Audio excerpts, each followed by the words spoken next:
All right, here it is, our final division preview heading into the 2024 NFL season.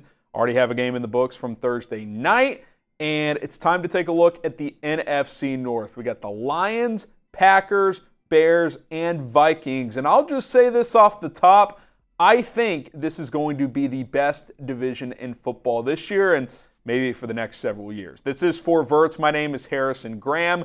Let's get right into it. And by the way, predict who you think is going to win the division this year.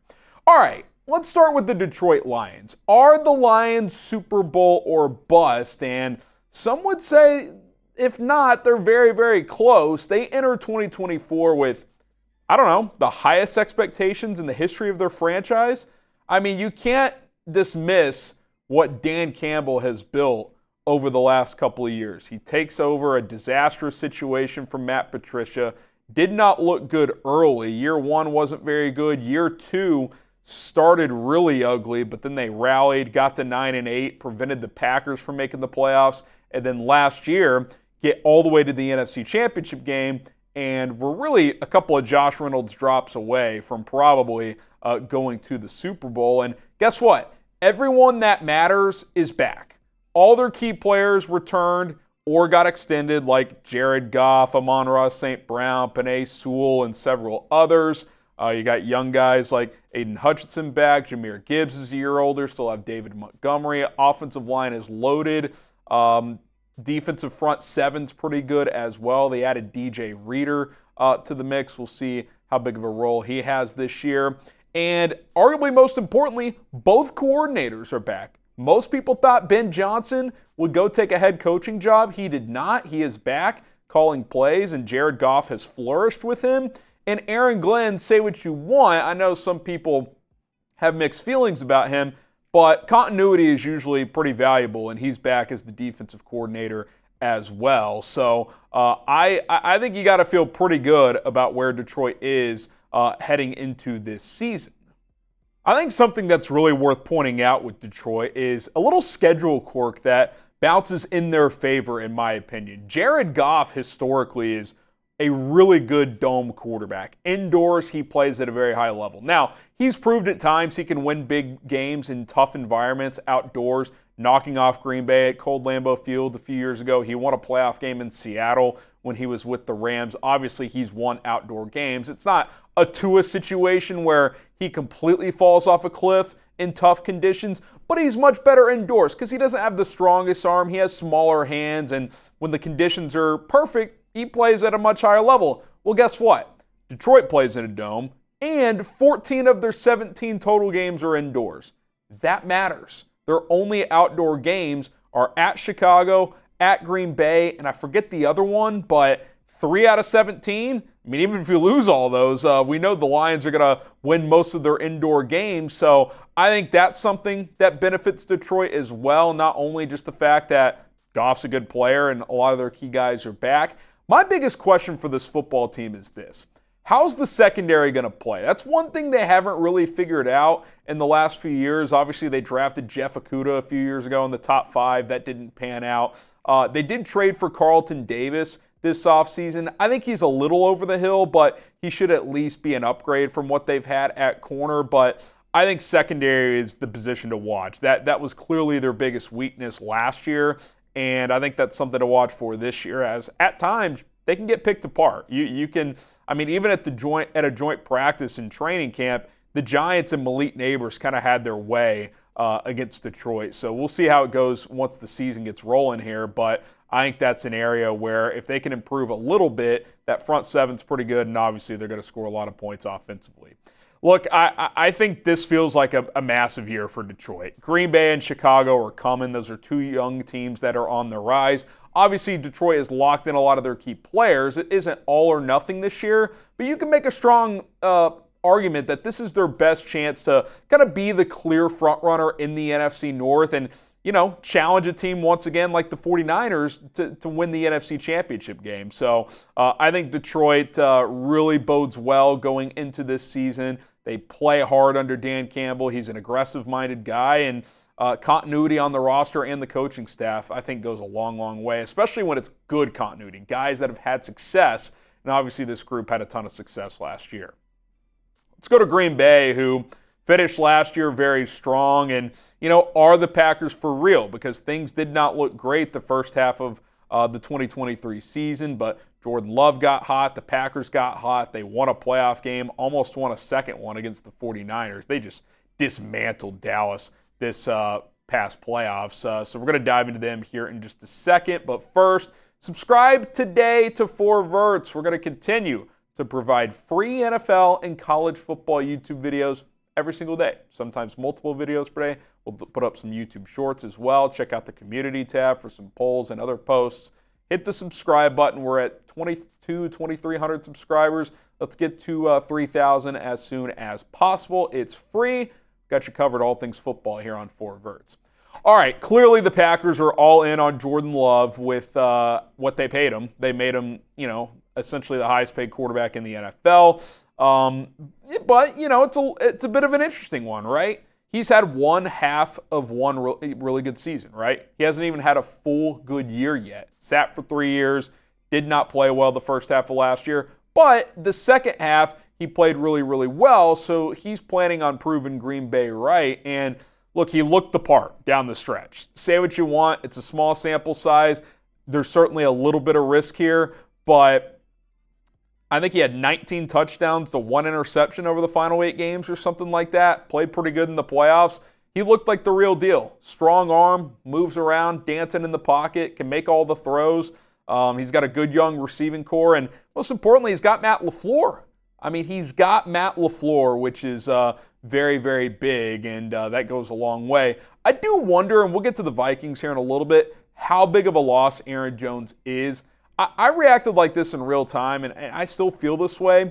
Cutting Aaron Jones and signing Josh Jacobs coming off the worst year of his career, kind of a weird move to me. One, Aaron Jones has been a leader for that team and is excellent in the receiving game and gives Jordan Love kind of a safety outlet. And two, Josh Jacobs did not run with a ton of burst last year and is not the pass catcher Aaron Jones is. Now, in theory, Jacobs should run better behind Green Bay's offensive line and in Matt LaFleur's system, but I think they're going to miss Jones as a pass catcher, so I think that's something to keep in mind when watching their offense early in the year. But that being said, I trust Matt LaFleur. The Packers' offense should be good. The question is the defense. Is Jeff Hafley, who leaves Boston College, who, by the way, how about Bill O'Brien at Boston College? That looked pretty good. Side note there. But Hafley comes up to the NFL to call the defense, highly regarded, but Joe Barry's been a joke. And if Hafley's got this defense playing better, they could challenge for the division. They could absolutely win the NFC North this year. So something to monitor. I still think there's question marks on the defense, but if Jordan Love's the real deal, that's going to go a long way. All right, are the Bears making moves this year? They certainly made several moves this offseason. It's been a busy couple of years for Ryan Poles and company in Chicago as they tore this roster down, built it back up, and now in year 3, people think the Bears are ready to be a playoff team. And a big reason why is a lot of folks think that Caleb Williams will finally provide the Bears with the true franchise quarterback. Things were up and down with Justin Fields, did not work out. They move on, they draft Caleb, and he's had a strong training camp, had a good preseason, and Bears fans are hopeful that he's the guy. And look, it's Bears fans have thought that before. I thought Justin Fields was going to be awesome. Did not work out for a variety of reasons, some his fault, some not. Trubisky obviously was a flop. They're the only franchise without a 4,000-yard passer or a 30-touchdown passing quarterback. Only franchise that hasn't hit either of those marks from the quarterback position. Caleb Williams looking to change that, and if he does, look out because this team's loaded.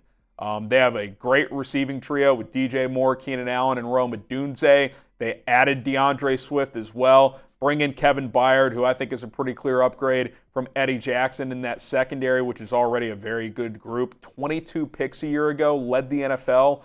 This team did in interceptions. Austin Booker had a strong preseason. I think he's going to rotate in quite a bit. They traded for Darrell Taylor as well. Ryan Poles has been aggressive, but not out of control aggressive in improving this roster. And look, I think they have enough to be a playoff team this year. And I think the biggest X factor is this guy right here, Shane Waldron, who replaces Luke Getsy as this team's offensive coordinator. if he and Caleb Williams are on the same page and they're clicking on all cylinders and getting all these weapons to football, and Caleb is making things happen when he needs to, I think Waldron alone could make this team a playoff team just by being a more competent play caller than Getsy was. But the talent's better, the coaching should be better, and the team won 7 games last year. Why can't they go from 7-10 to 10-7? I think that's very much on the table. And it's simple. If Caleb Williams is just above average, doesn't even have to be special right away, I think the Bears have enough to be a playoff team. Defense should be top 10. Skill players all over the place. You got questions in the trenches, but I think the offensive line and defensive lines will be better. We saw the impact Montez Sweat brought this defense a year ago. Second half of the year, it was a top 5 unit. I think the Bears are going to be pretty good. I really, really do. Now, I don't know if their Super Bowl window's quite open yet. Like Nick Wright has them making the Super Bowl, for example. I think it's more like, okay, be a playoff team, maybe win a playoff game. But if they're progressing a lot this year, if Caleb looks good, I think 2025 and beyond, that's when the true Super Bowl window really opens up. But hey, who knows? Maybe they surprise and make a run this year. I do think they're a playoff team. Let's talk about those sneaky Vikings. I think the Vikings are kind of flying under the radar right now. And look, for good reason, right? They let Kirk Cousins go. He signs with Atlanta. They draft J.J. McCarthy. He gets hurt. And a lot of people are like, Sam Darnold. And I hear you. I'm with you. He's a sub 60% guy. He's had chances. But you could argue this is his best chance to be a high-level starter, right? The Jets were a joke. Carolina was a joke. He goes and is Brock Purdy's backup for a year. I think that was valuable experience to work under Shanahan. And now he's going to get a full 17-game runway. With J.J. McCarthy out for the year, he doesn't have to look over his shoulder. Nick Mullins ain't taking his job unless he's a disaster. So Darnold's got this whole season to maybe be the next Geno Smith or Baker Mayfield, where he gets his career on track. And I don't think Minnesota's going to pay him big money unless he's just like an MVP candidate. McCarthy's going to be their guy next year, but there's always teams that need quarterbacks. The Raiders next year. Maybe Seattle moves on from Geno. Maybe the Saints move on from Derek Carr. The point is, if Darnold plays well this year, not only could the Vikings be more competitive than we think, because they still have a lot of good players, but also he could really go make some money next offseason. So what an opportunity for a guy who flopped in 2 places, both in New York and Carolina. And like I said, there's talent everywhere. Justin Jefferson and Jordan Addison is an excellent 1-2 punch receiver. TJ Hawkinson's banged up, but once he's fully ready to go, that's a nice piece at tight end. I like the Aaron Jones addition quite a bit. This team struggled to run the football last year. He should help you do that. Got an elite left tackle in Christian Darrisaw. And while there's some minor holes on defense, Brian Flores made it work with average players last year for the most part. He's an excellent coach. Kevin O'Connell is a proven play caller. Like, Minnesota is loaded outside of quarterback. The problem is when you look at them, Sam Darnold feels like such a distant 4th best quarterback in the division behind Jordan Love, Jared Goff, and Caleb Williams. Obviously, Caleb hasn't played yet, but I think most people would think he's going to be better than Sam Darnold right away. It's tough to pick them to be a playoff team or challenge for the division. But if he's an average player, if he's the 20th best quarterback in the NFL, could they be in the wild card mix? It wouldn't shock me. I wouldn't be shocked by that whatsoever. So here are my official predictions. I think Detroit wins the division. I think they've earned that. They brought all their guys back. The coaches are all back. I think they're the team to beat. I actually have the Bears finishing 2nd in the division, earning a wild card berth, but this is a 3-team playoff division. I think Green Bay is still a playoff team. They'll win 9 or 10 games as well, get in as the 6 or 7 seed behind Chicago as one of the other two wild card spots. I think I've got the Rams as the other one. Vikings missed the playoffs, but we could look up at the end of the year and be like, this is the best 7-10 team in football. Like, they were competitive all year.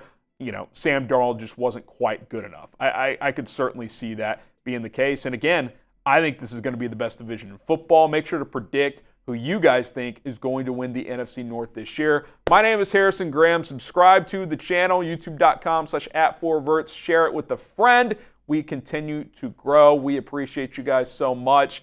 And it's time to play some NFL football, baby. We'll see you soon.